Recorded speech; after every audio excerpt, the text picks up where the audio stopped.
Hello दोस्तों, क्या आप जानते हैं कि मर्यादा पुरुषोत्तम भगवान श्री राम ने भी माँ दुर्गा की आराधना क्यों की थी? एक अवतार फिर भी शक्ति की उपासना, इसके पीछे क्या रहस्य था? रावण जैसा महाबली, 10 सिरों वाला अहंकार, उसका अंत आसान नहीं था। तभी श्री राम ने किया माँ दुर्गा का आवाहन, जिसे हम आज अकाल बोधन के नाम से जानते हैं। आज के इस वीडियो में जानेंगे पूरी पौराणिक कथा कि क्यों और कैसे श्री राम ने माँ दुर्गा की पूजा की। वीडियो को अंत तक जरूर देखिए। भारतीय संस्कृति में त्योहारों का गहरा संबंध पौराणिक कथाओं और इतिहास से है। शारदीय नवरात्रि, जो देवी दुर्गा की उपासना का महापर्व है, इसकी जड़ें भगवान राम की लंका विजय से जुड़ी हैं। यह केवल एक धार्मिक अनुष्ठान नहीं, बल्कि अटूट भक्ति, त्याग और धर्म की अधर्म पर विजय का प्रतीक है।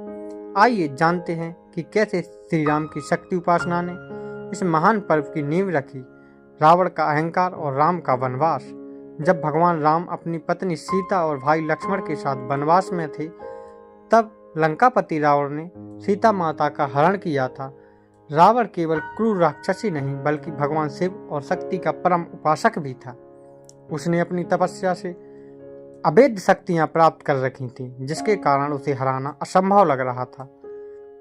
जब भगवान राम वानर सेना के साथ समुद्र पार लंका पहुंचे, तब रावण के भाई विभीषण ने राम को परामर्श दिया। विभीषण ने बताया कि रावण का वध केवल तभी संभव है जब आप स्वयं शक्ति की आराधना करें, क्योंकि बिना देवी की कृपा के कोई भी महाशक्तिशाली शत्रु पराजित नहीं हो सकता।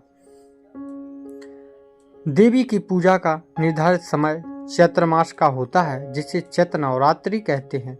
लेकिन विभीषण ने राम से कहा कि यदि तत्काल विजय चाहते हैं तो उन्हें शारदीय मास यानी निर्धारित समय से पहले देवी का आवाहन कर उनका पूजन करना होगा। इसी पूजा को अकाल बोधन कहा जाता है, जिसका अर्थ है असमय की पूजा। तुलसीदास जी ने रामचरितमानस के लंका कांड में इस प्रसंग का संकेत देते हुए लिखा है, सिय बिनु राम न होहि उर्गारी, कीनी पूजा महाभवानी। यह चौपाई बताती है कि माता सीता के बिना राम का हृदय अशांत था, और इसी अशांति को दूर करने के लिए उन्होंने महाभवानी की पूजा की। यहीं से शारदीय नवरात्रि की परंपरा का आरंभ हुआ। भगवान राम ने रावण पर विजय प्राप्त करने के लिए शारदीय नवरात्रि के दौरान देवी दुर्गा की आराधना करने का संकल्प लिया। इस पूजा के लिए उन्होंने 108 नील कमल अर्पित करने का निश्चय किया। जब पूजा आरंभ हुई तो राम एक एक करके कमल चढ़ा रहे थे, लेकिन रावण अपनी मायावी शक्तियों का उपयोग करके एक नील कमल को अदृश्य कर देता है, ताकि राम का संकल्प अधूरा रह जाए और उनकी पूजा सफल न हो।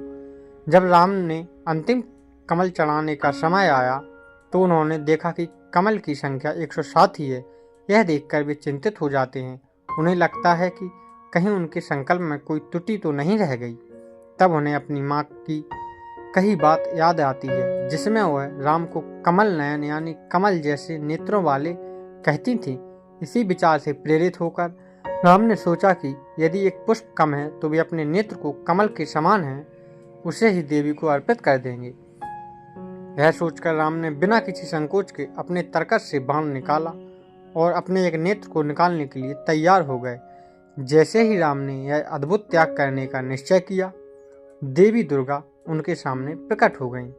माँ ने राम का हाथ पकड़ लिया और उन्हें ऐसा करने से रोका।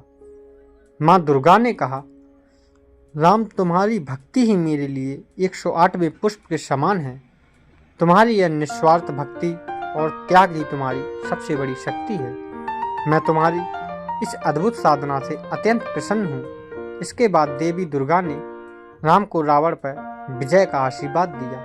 इस घटना के बाद राम ने दशमी के दिन रावण का वध किया और धर्म की विजय हुई। इसी कारण विजयदशमी को विजयदशमी कहा जाता है। माँ दुर्गा के आशीर्वाद से श्री राम ने दशमी के दिन रावण का वध किया, इसलिए उस दिन को विजयदशमी या दशहरा कहा जाता है।